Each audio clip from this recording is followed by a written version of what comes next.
Welcome to Harry Potter and the Anxious Millennials, a show where we delve week by week into each chapter of the Harry Potter series.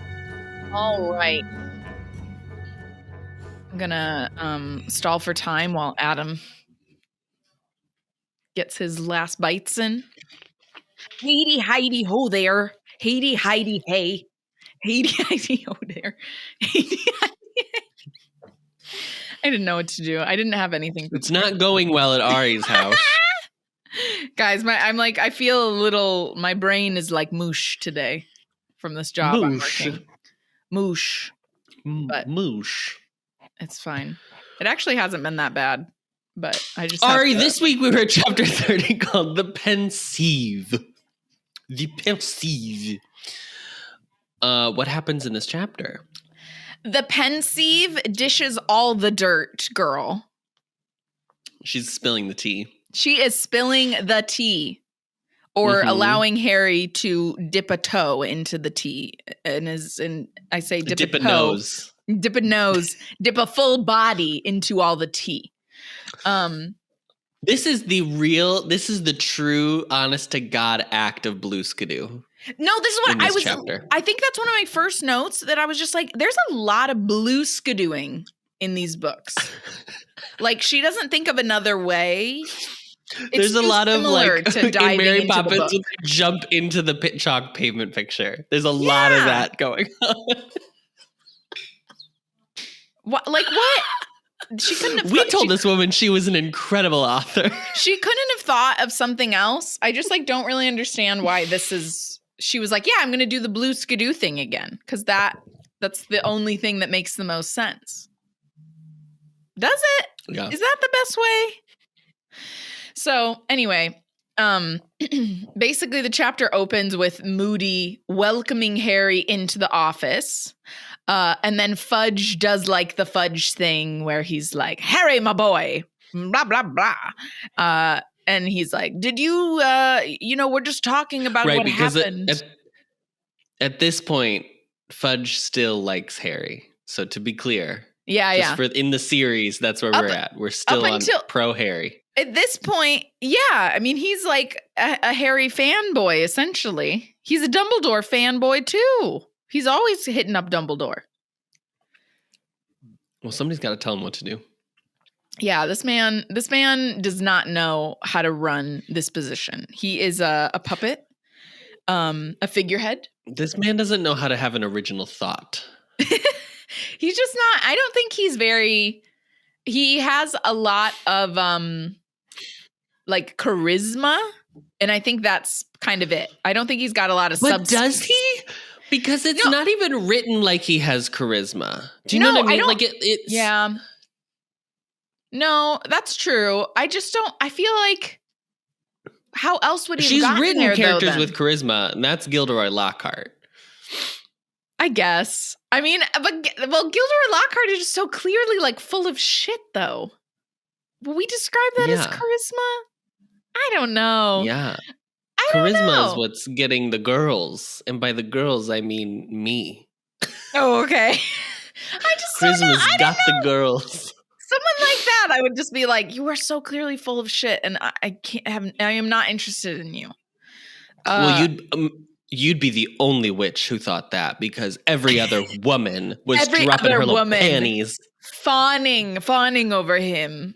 Yeah, I don't know. I mean, I don't know how else. I don't think Fudge has a lot of substance. Maybe he's just charming. Maybe he's wait. Maybe he's like Biden, and he kind of is just a moderate, and just kind of ended up in the position. Yeah, he doesn't really have. Don't tell anybody I said that. He doesn't have any. Cornelius Fudge doesn't have any strong opinions. He doesn't really ruffle any feathers. Right. So he's that. He's Aaron Burr. He's Aaron Burr. He is Aaron Burr. He's Aaron Burr, sir. So yeah. Have you seen Hamilton? I've seen the Disney version. Not live. The pro shot. Not the okay. How do you fight like you're running out of time, like you're running out of time, like you're running out of time? How do you know that tomorrow will arrive? Yeah. Well, we were talking about fudge. So fudge is like we were talking about fudge. We were talking about fudge. Fudge. What do you like, a Mackinac Island fudge, or what do you like, a chocolate peanut butter? Wait, real talk. When we were in Edinburgh, we got this fudge, and it was the best fudge I have ever had. And it was on the. Is it like the? Do they call it Miracle? No, they don't. They can't call it Miracle Mile. That cannot be right. I can't remember what it's called, but the street where all the tourists take photos of the streets and stuff. It's all like touristy streets. They had a fudge shop that we walked past when we were going to Arthur's Seat, like that big mountain where we did the hike. And then we came back down, or maybe it was later in the day. At some point that day, we went back to the fudge shop and got the fudge, and we spread it out throughout the whole trip. But it was so good. I have to go back there. Yeah. I have to go back there and get that fudge. I gotta go back. Did you get where would you get fudge at Mackinac Island? Is that what you were about to say? Yeah. That sounds about right. That seems like a fudge. There's like 17 fudge shops on Mackinac Island. Yeah. Love. And it's so, I always think I want fudge, and then I eat like 2 bites and I'm like, oh really? I have to I don't know if I wanted this. I have to have a like a savory meal or like something salty, and then I'll really feel like something sweet. So I would typically time it after that. Oh, so I think it's just I like other chocolate things more than fudge. Like I love a ganache. I love a truffle. So specific. Yeah, a truffle. I love just a regular chocolate bar, honestly. Just a Milky Way? Dark chocolate. Oh, like Hershey's. No. You don't like Milky Way? No, not Hershey's. I don't like Hershey's anymore. Okay. I've grown out of Hershey's. All right, that's just in. But no, I don't like a Milky Way. Milky Way's too... It's not nougat. Whatever the fluffy thing is, I don't like that. It is. No, that's nougat in Milky Way. Is it nougat? It's nougat and then caramel and then chocolate. That's all a Milky Way is. What am I thinking? Are you thinking of midnight Milky Way that has like marshmallow fluff in it? Blech. You don't like that? Blech. Oh, you don't like marshmallow fluff?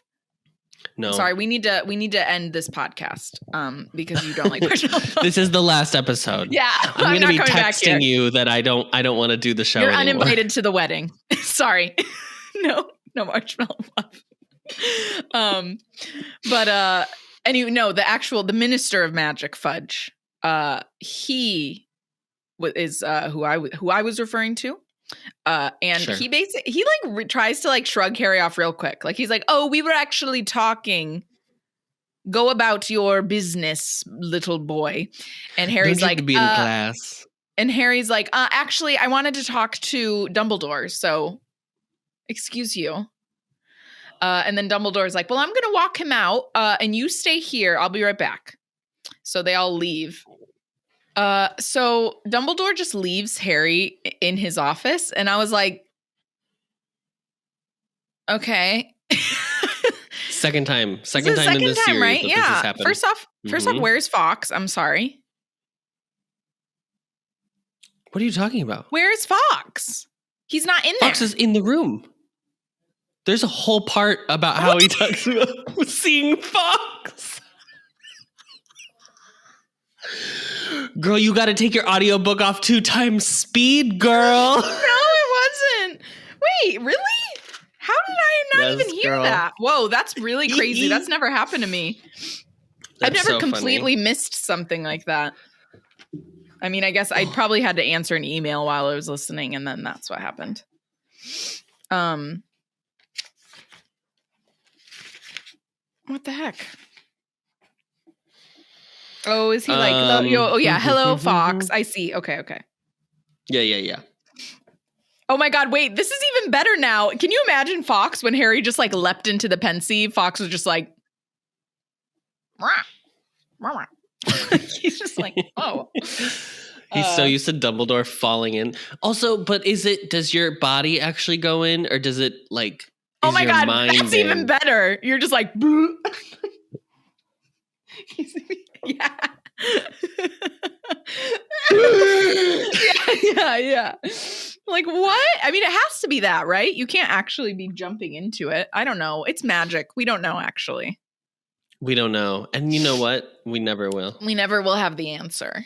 Is this? Yeah. So Fox is there. My mistake. Conviction with which you were like, Fox is not in this chapter. Where is he? Excuse me. I was mad. I was outraged. She wrote Fox out of the box. Fox has been canceled, and I am not having it. That's so funny. Yeah, no, I literally had no recollection of hearing him read that Harry said hello to Fox. Also, the insanity of naming him Fox after Guy Fawkes when they they burn an effigy. Right. Yes, that's what I was like when Michael told me about cool. Guy Fawkes. Is that how they say it? Guy Fawkes? Yeah. I guess they say Fawkes. Guy Fawkes. Guy Fawkes Day. They say it like that, don't they? Guy Fawkes Day. British and I celebrate Guy Fawkes Day. Oh no. What was that? What are we doing, Adam? I don't know who that was. Oh gosh. So yeah, he's been named. Now we know he's named after Guy Fawkes. Great. Mm-hmm. I'm being sarcastic. real smart, real brilliant. What is Guy Fawkes Day? November 4th? 5th. Michael just yelled November 5th. Did you realize that? November. Did you realize that Fox is named after Guy Fawkes, Michael? He said no, he didn't realize that. Dummy. So the Sword of Gryffindor is just chilling up in here. We've got a callback to book 2. And and then Albus has like hastily put away the Pensieve. So Harry just like sees it and just takes a little look-see. I mean, Harry's pretty nosy. That's why I was like, you left him in your office before, and like you have to know he's pretty nosy at this point.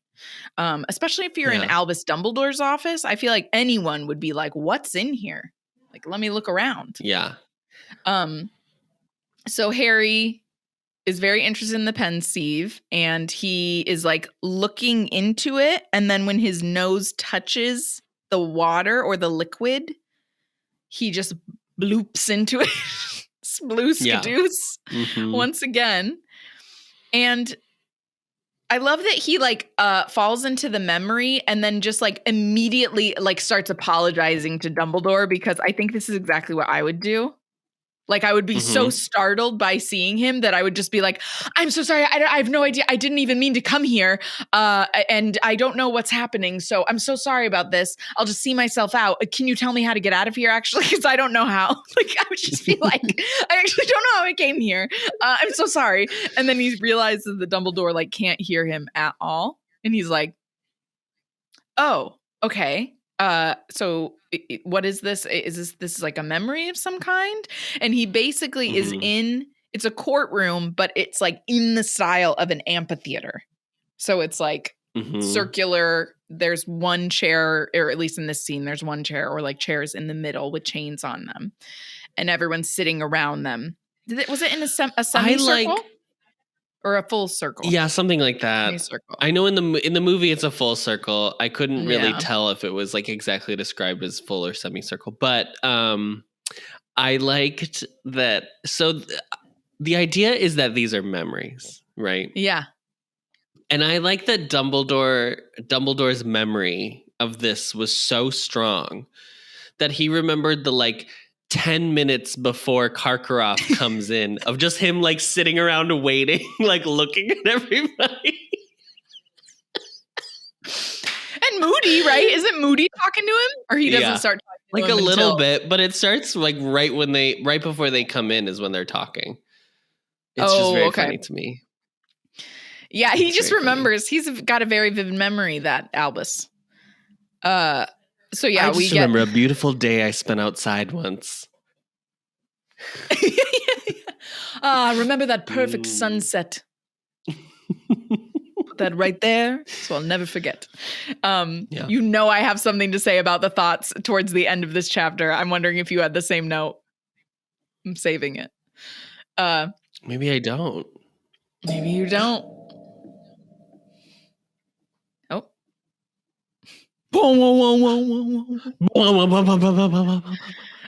So there's like doors into this like little amphitheater courtroom that open, and a man comes in flanked by two Dementors, and Harry immediately is like, oh shit. And the man looks like he's kind of like half present, like the Dementors are like really affecting him. And the man is Karkaroff. And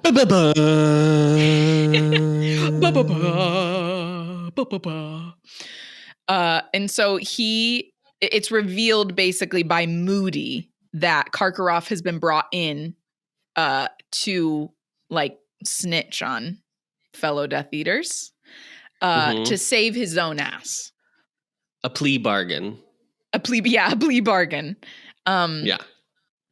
We're not ever really supposed to like Karkaroff, obviously. Like, he's very clearly like a very unlikable character. But I feel like this, I like him even less. I like him even less here because it's just so clear that all he cares about is his own, saving his own hide, and he doesn't care about anyone else. And it's just like, I mean, that doesn't surprise me because if he worked for Voldemort, he's probably not a great person anyway. But I was just like, but at least like Bellatrix is like, oh no, I'm like Dumbledore.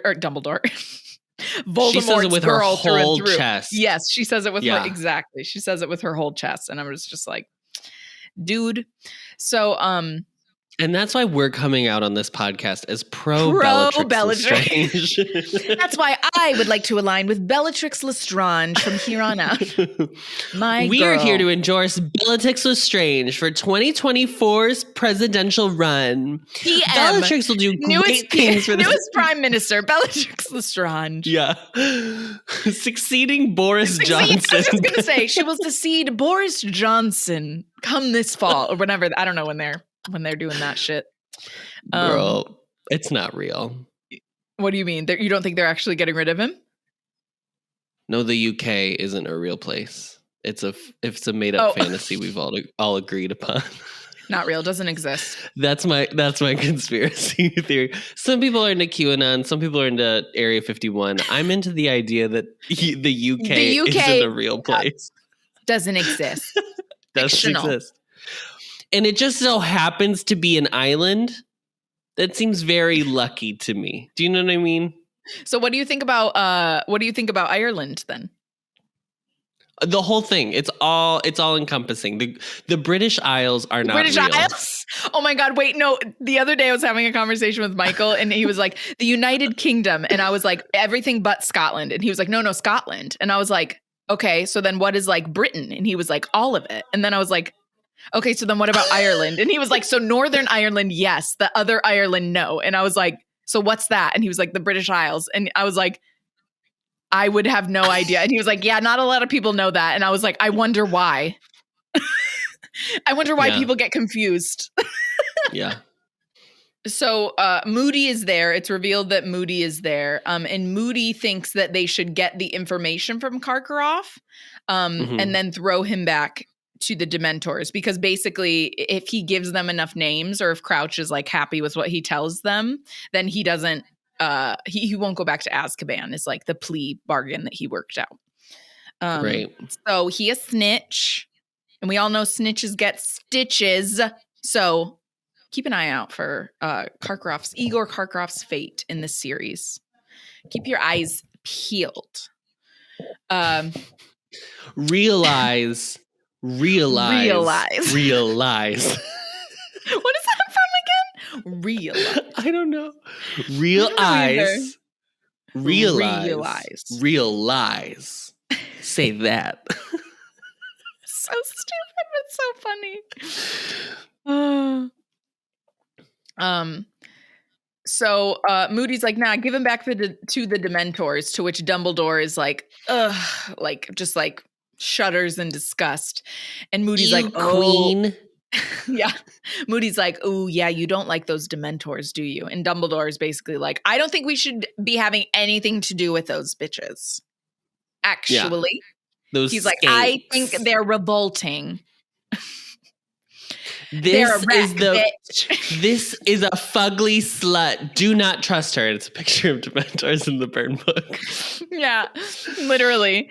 Dumbledore is like not having it. He is not Team Dementor at all, which we were already told in the last book. So Igor is basically saying that Voldemort kept the identity of the Death Eater secret. I could not wait to talk to you about this.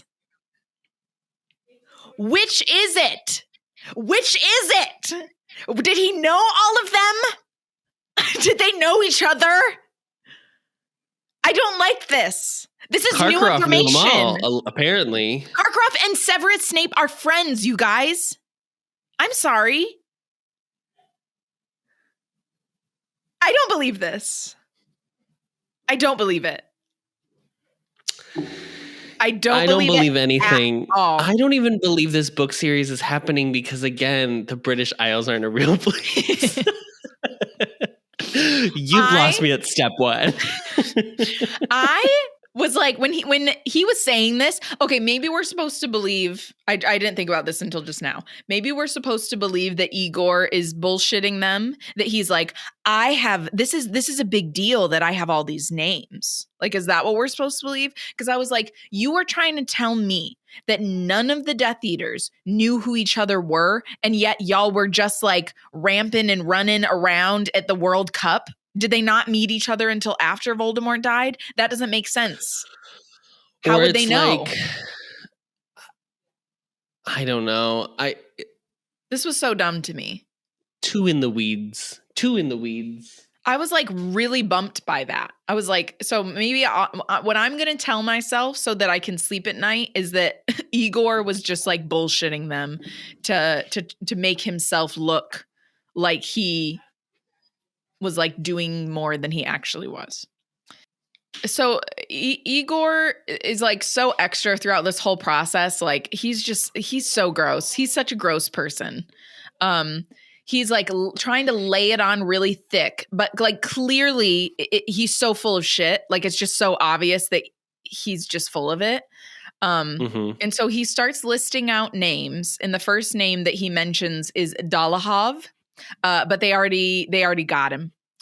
So then he like starts to panic a little bit, and then he brings up Rosier, who died, and it sounds like Moody and him had a standoff. He died. He did. And Moody's like, he took a bit of me with him. So I think him and Moody had a duel to the death, and Moody won. So there we go. And then he mentions Travers, Mulciber, and Rookwood. First off, all of these people have gross names. So yeah, they all sound ugly. Mulciber? The one I like the most is like Rookwood, but even that one is like sounds crooked. So I was like, Rookwood Travers, is giving like a wand type. Yes, it's 13 inches made of rookwood. Beautiful. Yeah, it does sound like a wood type for sure. And then Travers is like the only normal name, really. So Travers and Mulciber, they're kind of like, but Rookwood, this is a big deal because they didn't know that Rookwood was huge. A baddie. So he like gets excited. This scene, I'm so sorry. This scene specifically is fully giving House Un-American Activities Committee. In that? Like the 50s when they were doing the like who's a commie, and they brought everybody to Congress to be like, yes, everyone in Hollywood is a communist. Yes. And we have the tea. And we can prove That's it. what it's giving. Yeah. So he also then after he realizes, because at first when he says these names, Crouch is like, okay, Rookwood, we didn't know about, but the other two we already knew. So that's all. If that's all you've got, bye-bye. And then he like panics and he's like, no. I know more people. And then he's like, Severus Snape. To which Albus immediately is like, thank you, next. I have already cleared his name. Thank you. And another one, thank you. And another one, thank you. And another one, thank you. So he's like, no. Shush, hush. And then the memory changes again as they're pulling Karkaroff out back to Azkaban, which apparently he did get out at some point. So I don't know. But I mean, I guess she had to explain that he couldn't have gotten out too early because then he would have been killed by the people. Right. Because he's the first one that happens. And then we progress linearly. So it had to make sense that he spilled all these names, but then didn't get murdered. Although I would have assumed then he was murdered at Azkaban. I don't know. A prison shank. Yeah, something like that. Yeah. So then the memory changes, which I was like, how? How does that work? How? Just like a little floating thing in the water, like in Hercules, all the spirits, jellyfish. They're like floating. Oh, yes. It's just like memories like that, but like all spinning in a circle. So one just like they're doing like Ring Around the Rosie in the bowl, and then like one like passes you. I was like, what are we doing? So I don't really know how that happens. Ethereal. I don't know how you jump in from one memory to the next. Isn't it so lucky? Isn't it so lucky that all the memories that Harry stumbled into in a bowl filled to the brim with memories just happen to be about the plot of this book? It's so lucky. Is it full of memories? Is that what we're supposed to believe at this point? There's a shit ton of memories in there? Because he takes out his memories. I guess we don't know. I've always assumed that it was like this is the only therapy happening in the Wizarding World. I made the same note. Right here. I made the same note. I was like, this is the only mental health resource. Yeah. A Pensieve. I made the same note. That's so funny you said that. Yeah. Maybe it's because maybe Albus had just recently watched them, so they're like, it's like channels. Like because you were recently on the channel, you can switch back to. It's those two. Then he adds the one of Snape. Then he adds the one of Bertha. Snape. We'll get to that. Anyway, so we will have to get to Snape and that memory one day. So the memory changes, but Harry's in the same amphitheater courtroom, and then he notices Rita Skeeter is there. She there. Rita Skeeter. Rita Skeeter is there. She is there. And she's working hard, Rita Skeeter. Yeah. She's working. So Mr. Crouch looks a bit more haggard, but everyone else is like pretty, it's like a lighter mood. Everyone seems to be a little bit more like they're talking to each other. It doesn't feel as heavy in the courtroom. So I don't know what happens in this next section because as soon as I saw the name you were about to say, I just skipped. I'm just kidding.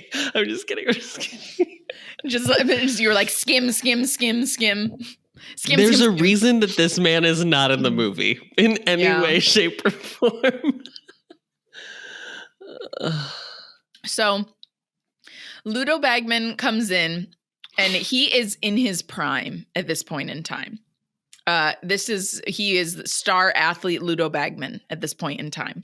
And right away, when like Crouch addresses him, he basically says, well, I know I've been a bit of an idiot. And then it's revealed that he was giving information to Rookwood. And he didn't know that Rookwood was a bad guy. And so I was like, what information was he giving him? And why would he? I just don't really understand this. I feel like it's a little too vague. Don't you think? I was like, wait, so what? I'm sorry, huh? what was he giving him information about? He's a Quidditch player. Like what intel does Ludo Bagman have? Are we supposed to like, now that we know the series, are we supposed to think that like he had goblin information because that's the only people we've seen him deal with in any real way? So we're supposed to assume that he's had some. I don't even know. I mean, Yeah. we don't even know who Rookwood is. Yeah, he worked in the Department of Mysteries. That's it. So that's why I'm like, what is he how would Rookwood utilize Ludo Bagman? Like, for what purpose? He's an athlete. He's like a celebrity, essentially. So like what? Yeah. And it doesn't sound like Ludo Bagman knows Ludo anything. Bagman says yeah, but he was like, I assumed that I was working for the good, like the good side, but I was like, what are you taught? Why would you be needing to smuggle information for like the good guys? I'm so confused. I just like really don't understand what he was talking about. Here's the thing. It would be interesting if it was just written better, but like the reason Ludo Bagman doesn't matter is because he doesn't matter. And like, she doesn't ever try to write him as more. It's just, he's literally there to be a second alternative as to who could be. That's why right. you have Karkaroff followed by Bagman in this fucking chapter, is so that you're supposed to hone in and be like, these are the options. Yeah. This is it. Yeah, I think you're right that we're just supposed to think like, oh, but he actually was a bad guy. So when you actually find out it's number 3, it's trial number 3. It's number 3.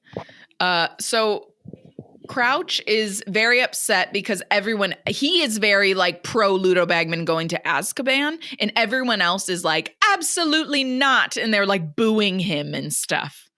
They're like, boo on you, shame on you. Ludo Bagman, we love him. He's amazing, our star athlete. And I was like, first off, this is very realistic. That they would be like, no, give him a slap on the wrist. He's our star athlete. The moment of like the witch being like, we just want to congratulate him from the game that he did. Like, I was like, yeah, this is pretty real. This is how people treat athletes. Speaking of which, yeah, have you heard about the Quidditch situation? I sent it to you. Oh, you did. That was you? Yeah, I was like, they're actually playing Quidditch? Yeah, they're distancing themselves from J.K. Rowling. That's what you're talking about? I just sent you a message. Do you see what they're calling it now? Oh, no. Quad ball. Quad ball. Oh, God. Quad ball. How original. Quad ball. Basically, the jury votes that Ludo Bagman should just be forgiven and he doesn't need to go to Azkaban at all.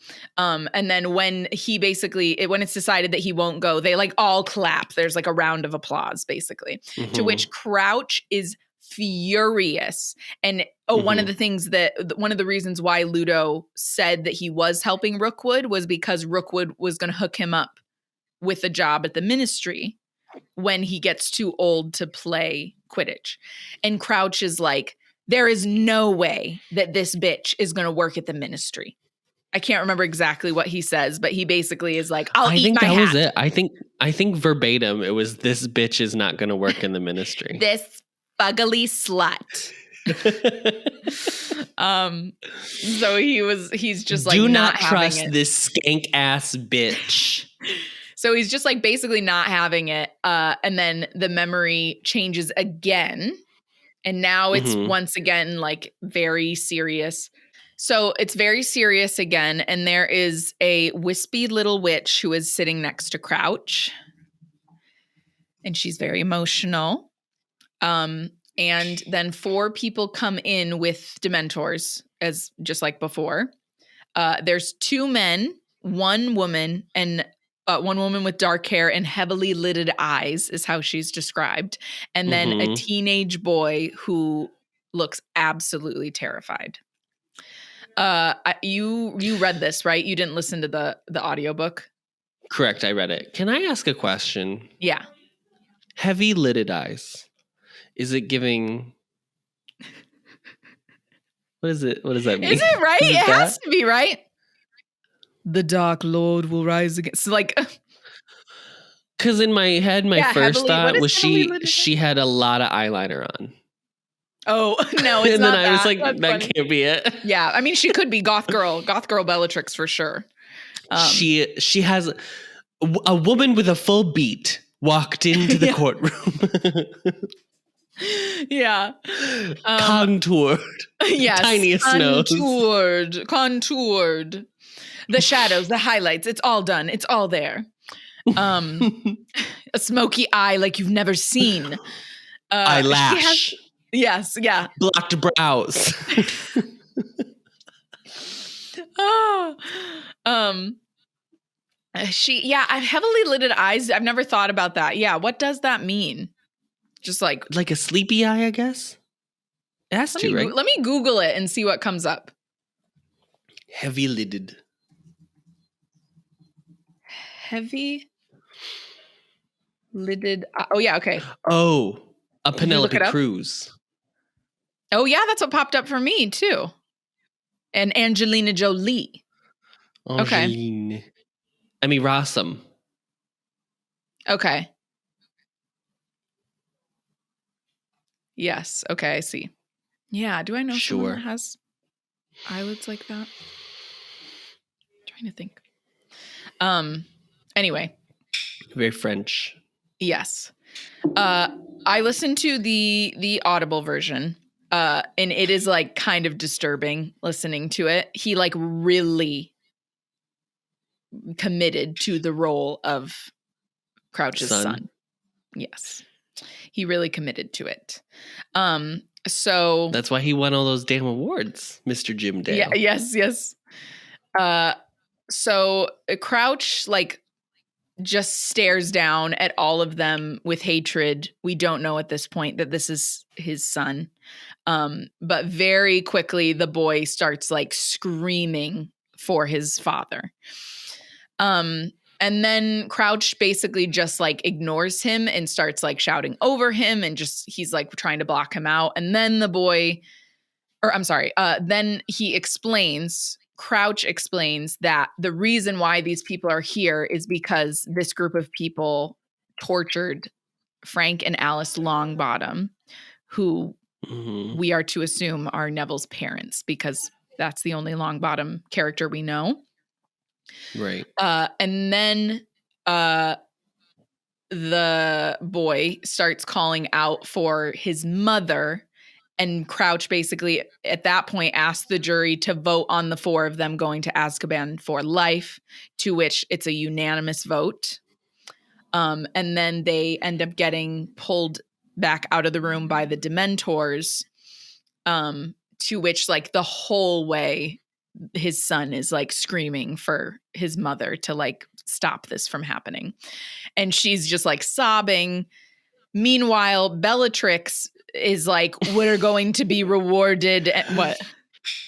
Just Bellatrix, a dramatic ass. Like, girl, Literally. Now is not the moment. The Dark Lord will rise again. There's a family thing happening. Yeah, and it's really upsetting that you are injecting yourself into this storyline, girl. You're so right. He's literally next to her like, Mom, no, Mom. And she's like, the Dark Lord will rise again. Yeah. Excuse me. I have something to say. What you looking at? What you looking at? What you looking at? I'm feeling less. So it's very intense in the Audible version. So Bellatrix is like, we're about to be rewarded whenever he comes back. Like, we're gonna be living it up. Y'all are gonna be sorry. This is giving like religious people who are like, we will be in the kingdom of heaven. We are gonna get XYZ. Yeah. Girl. Okay. You're not. I'm gonna have a jewel for each of my Catholic children in my crown in heaven. This is Bellatrix. Something my grandfather actually said once about his 10 children. He was like, I will have a jewel for each of my Catholic children in my crown. It was like okay, bro. Do you hear yourself? So then after Bellatrix finishes delivering her little monologue, essentially, like she had to rehearse this. She was like, I'm going to get the last word. I'm going to tell that. Like she was just waiting that whole time. Yeah. Because I loved that it described that she was sitting in the chair with chains as if it was a throne. I loved that detail. We will be the Dark Lord will rise again. The Dark Lord. And he will look favorably upon us. His most loyal servants. Amen. Crouch essentially disowns his son in front of everyone. He's like, "You're no son of mine," to which his wife faints. And I was like, God, this poor woman. Like, this poor woman. And then the real Dumbledore shows up on Harry's other side. So he's like sandwiched in between two Dumbledores. I was like, oh, little Albus sandwich. Okay. And he was like, I think the Parent Trap. Yeah. Yeah. Ow! Ow! He was like, I think we should go now, you know. And Harry was like, oh shit. It's like, oh yeah. So then once they get out, Harry's give consent for you to involve yourself in my memories. So he's very sweet. And Harry's like, sorry about that. And Dumbledore's like, no, I understand. You were curious. It's okay. I get it. And then he's like, I was utilizing my Pensieve when Cornelius came by, so I had to hastily put it away. And this is where I made my note that I was like, this is the only mental health resource in the wizarding world. A Pensieve. In the wizarding world. And you know that like just a place for you to look back. Dumbledore has to be the only one that has one, which I'm like, that kind of tracks because he probably would be one of the few people that's like, mental health is important. And can we talk about how incredibly useful a Pensieve would actually be? And it makes no sense. We're about that there aren't 1,000 of them everywhere. This was the moment where I made the note, which I was curious if you had the same thought. So Harry is like, what is that thing? To which Dumbledore's like, I'm sure that I am not alone in the fact that sometimes I just feel like I have so many thoughts and so many things that I'm thinking about that I just need to kind of empty my mind. And Harry literally is like, in his head is like, I have never felt that way. And I was like, Harry, you literally have been through so many traumatic experiences. What do you mean you never feel this way? You're telling me you like never have had anxiety? Harry, that's a problem. I think Harry's actually dumb. I think Harry might be like a brick wall. My note is, Harry, you simple, simple boy. I just was like, Harry. Do you hear about the Ronsky fate that happened at the Quidditch World Cup? I'm sorry. Yeah, you're right. Harry really is a jock. That's what he is, stupid. I guess. He just is a jock, I guess. We are pro Bellatrix and anti Harry Potter on this podcast. I am pro Hermione, pro Ginny. Who else am I women. Pro? Huh? Pro Professor Sprout. Pro Professor Sprout. Pepperoni and Sprout, yeah. I am pro Will. Pro Lupin and Sirius. Specifically them being a couple. I am pro that. Yes. Yeah, those are my pros. Pro Tonks being trans or non-binary. Yeah. Pro all of those things. So then they're talking, Dumbledore's explaining this to Harry, to which Harry cannot relate at all. And once again, I was like, we would not be friends with you. Dumbledore would say that to me and I would be like, oh my God, every day, every night before I go to sleep, I can't turn off my brain. Where do I get one? Yeah. Can you tell me where you got that? Connect me to your dealer, please. Yeah. And then at Target, is there a promo code? What? Where'd you get yours? Do they price match? Is it like an IKEA thing, or do you need to like seek out like Crate and Barrel specifically? Right. Is it like, if you get a different brand, is it like better? Does it hold better maybe? As seen on TV? Is it that kind of thing? Yeah. Is it QVC? QVC, is it HSN? Yeah, right. It's the 90s, so it's got to be QVC, right? It's the Liza Minnelli branded Pensieve. It's the call right now. I don't want to sell that. Call right now, and we'll throw in one for free, or like the whole like 3 payments of $29.99. It's got to be that. Yeah. It's $16.75, or in 3 easy installments of $11. You too can own one. Call now. Call now, and we'll throw in I don't know, a little test tube that you can put a single memory into. He does that later, where he like pulls out individual memories. How would you find the memory again?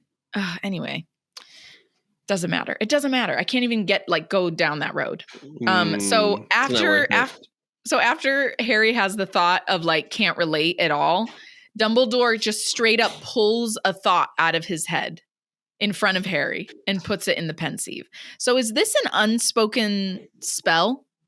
Like you just take your wand and you're like, I'm tapping out at this point. Okay. I'm tapping out. We'll never know. How did he do it? I don't know. How does it come through your skull? Yeah. No. This is what we're supposed to believe the thoughts are in our heads.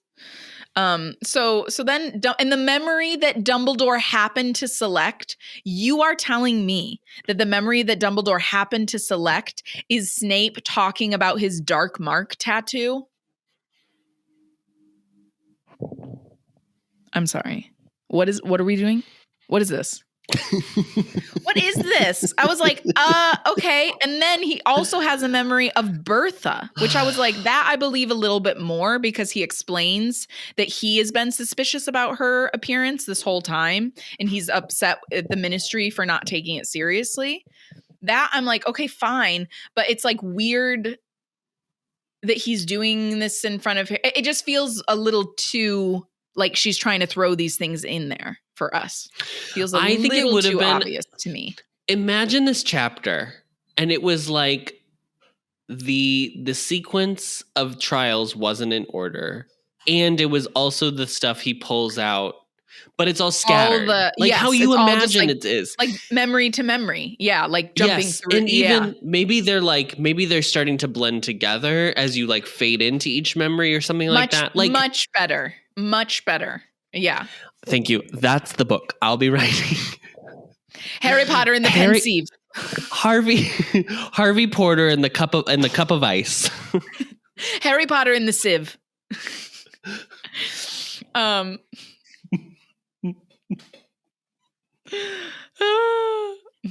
tap tap. Just just really lightly. Just a little bit of powdered sugar on top of the pie. Pie that is the thoughts of your mind. So finally, Harry tells Dumbledore about the dream he had. This is the whole reason he came. We finally get to it. He tells him about the dream he had, and Dumbledore is like very interested, but also doesn't really have much to say afterward, other than he's like, I have a theory, but I don't really want to share more than that yet. And so then he asks him, okay, do you think she knew? She wrote that line, but do you think she knew, or do you think she just was like, I have a theory, I need to come up with something? Yeah, right. So I have an answer to that. And I think because he knows that now he knows Harry's scar hurt over the summer, but that time Harry didn't tell Sirius he had a dream, correct? He just told him that his scar hurt. Oh yeah. A weird thing happened this morning though. My scar hurt again. Last time that happened, it was because Voldemort was at Hogwarts, but I don't reckon he can be anywhere near me now, can he?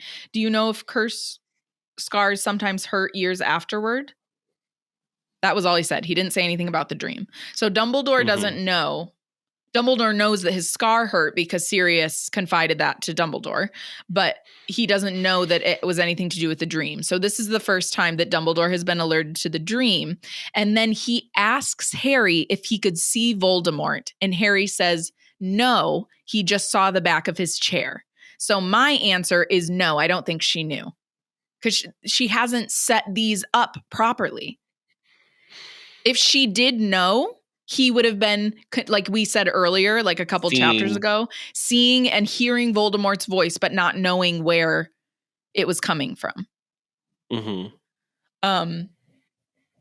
So that's my answer to the question. So then he asks Dumbledore about Neville's parents, to which Dumbledore honestly like asks a good question. And he's like, Neville never told you about this. And then Harry, for once, has a very self-aware thought and is like, how could I have never asked Neville that? And I'm like, yeah, asshole. Why didn't you ever ask? He is the only other person that you have ever met who has no parents. Yeah. And he has never once been like, we should really discuss what it's like growing up without parents. But no. It's so hard. This is the most inward, introspective, like, but not reflective person. I really think you're right. I think he is just like, he's like a jock boy. But like but like not even nerdy. It's giving jock boy with glasses and like awkward. But not like a nerd. He's just like, no, he like looks like a nerd, but he's not. He's a jock. He knows 2 spells. Now he knows 4. He's gotten up to 4 this year. But Patronus, he learns 1 a year. Yeah. Expelliarmus. Expelliarmus is the one he uses forever. Accio. What's the Defindo? Is that the one? Is that on the list yet? I don't even know if he uses Alohomora. No, he has. Doesn't Hermione use it? Alohomora. I don't know.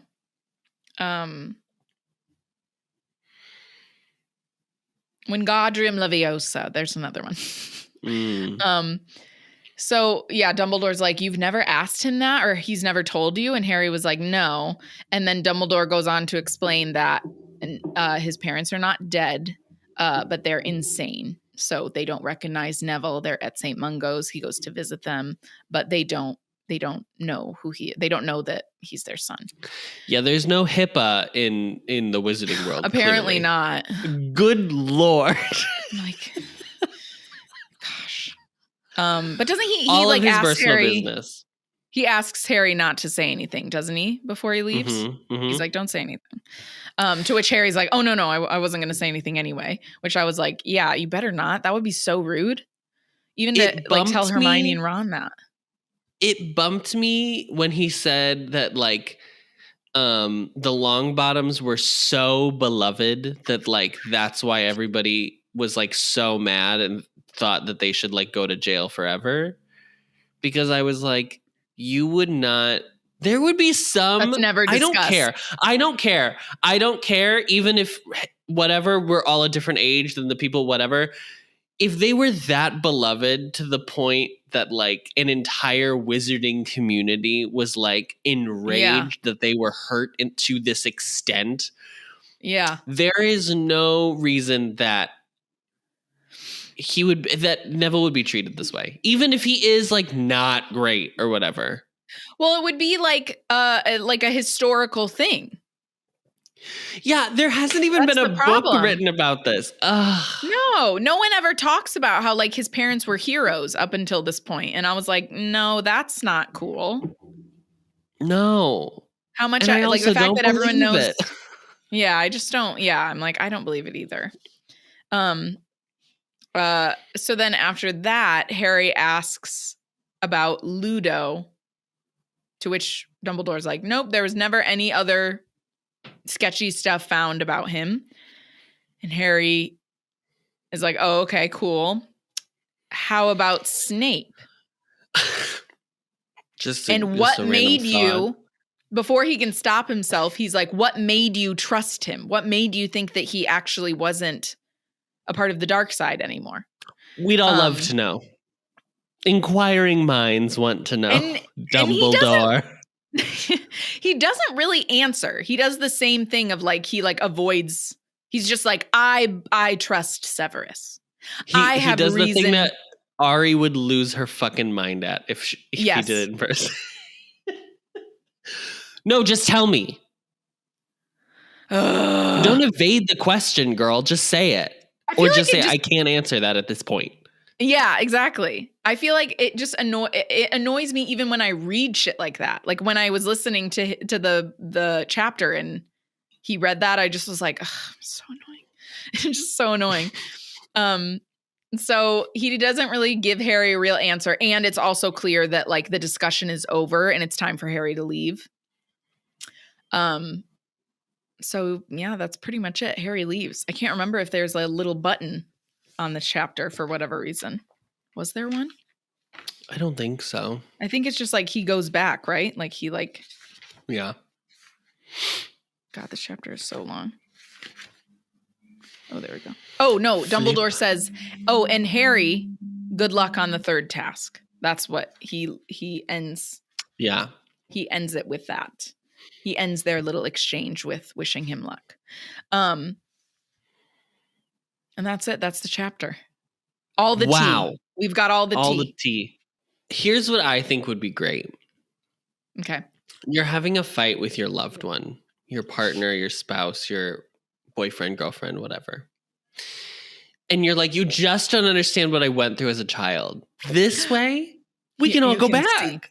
I can show you the trauma that was inflicted upon me. Trauma. Yeah, Harry, that's why you got to put some memories in here so you can like stop dissociating. He has to have memory loss. Like, I don't understand. There's no other explanation. Harry, you should actually be someone that has like intense anxiety, actually. The idea of being like, Harry, have you ever had a lot of thoughts in your head at once? And Harry's like, I don't think I've ever had one thought. He's literally like, It's the same thing when Fleur is like, hey, do you want to do this? And he's just like, ma.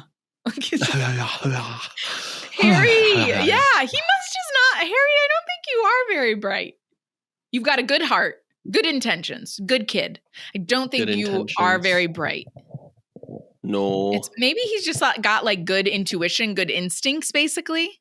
Good reflexes. Like, I don't know. He's good at quad ball. Quad ball. Yeah.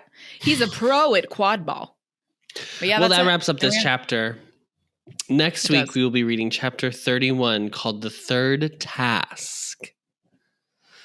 We are headed into the You're doing it. You finally got a task, boo. I finally got a task. We are heading into, let's see how long it is. Hold on, let me look. Isn't this the one? This is the one, right? Where it's like yours is really long and then mine is like so quick right after. We have no review. So just sit with that for a moment, listeners. All this work, all these pages we read, all these minutes of audiobook we listen to. And for what? Yeah, I had to listen to him. To build our friendship? I had to listen to him play acting as a very devastated teenager screaming today. I'll never get that back. I didn't even say what I wanted to say about this chapter. Okay. Oh. I don't remember the full conversation that happens at the end of this book. Oh, okay. That he has. The monologue. The villain monologue at the end of this book. Yeah. I don't remember the specifics. I remember the general bits. Without remembering all of the specifics, I like that the way that this is written, you could believe that he was like maybe framed or maybe like just fell in with like, it's not. Was innocent. Right. And then even, again, I don't remember anything. So I don't remember if he says like, oh yeah, I was bad to the bone from the beginning. Hot daddy-o. Things of that ilk. Or if he's like, whatever he verbatim. Says. But he says that verbatim, actually. You're spot on. But I think you could have an interesting discussion of like, he was on the verge. He was like 17. So like, who's making good decisions?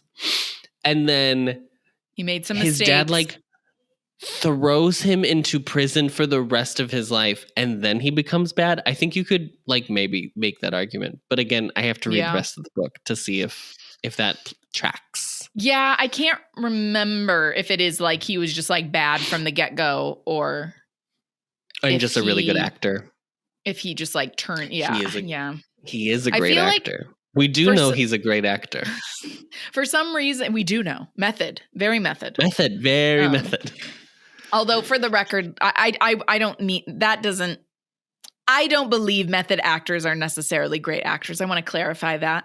As a patron of the arts, as an artist myself, I want to clarify. There are other ways. As Laurence Olivier said, have you tried acting? But I think if I remember correctly, I feel like it is that he just put on a show, but I'm like 90% sure. We'll see. We're getting close. So we'll see. Find out we're getting close. Mere weeks away. Listeners. And every week that goes by, Arri's mere weeks away from her wedding. I know. When you said that, I was like sinking in. Yeah. You got my email, right? I did. Okay. I wanted to tell you, we just won't be able to make it, but good luck and have a great time and, pour one out for us. I know you're coming for the Enhypen concert, if nothing else. If not my wedding, you'll be here for the Enhypen concert. I'm coming on Sunday and I'm leaving. I'm just coming for that day. Oh, I'm so sorry. There's something else happening? Oh, so sorry. You can't move. Are you telling me you can't move your wedding? Sorry. Okay. I guess. Listeners, do you know what you can do? You can find the podcast on Apple Podcasts, Spotify, Stitcher, or wherever you find your podcasts, as well as video versions on the Ampliverse YouTube channel and Spotify. As always, don't forget to rate, review, and subscribe so that we can get a perfect Newt score, 5 stars only, or else you'll be left to be saddled with your thoughts that are just awash in a basin of your own making. Just stuck in there forever, can't get out. Would Harry have been able to get out if Dumbledore hadn't come and grabbed him? Would he just have been stuck there forever? Luckily, we have so many more questions because the Pensieve, she makes a comeback. Oh, she comes back. She is not she is not a goblet of fire. Okay. She is not where she says in and out. No. She's not a cameo appearance. She's a recurring star, honey. Exactly. Don't forget to follow us on Twitter at HPAnxious, Instagram at HPAnxious, and YouTube at The Ampliverse, and on the Clock app, TikTok at The Ampliverse. TikTok. We are hosted on Anchor and recorded on Zencastr, so thank you to the both of them. And we are a proud member of The Ampliverse. Check them out at theampliverse.com. Thank you, Ariana. Thank you, Adam. And as always, alrighty then. That's my Jim Carrey impression for no reason whatsoever.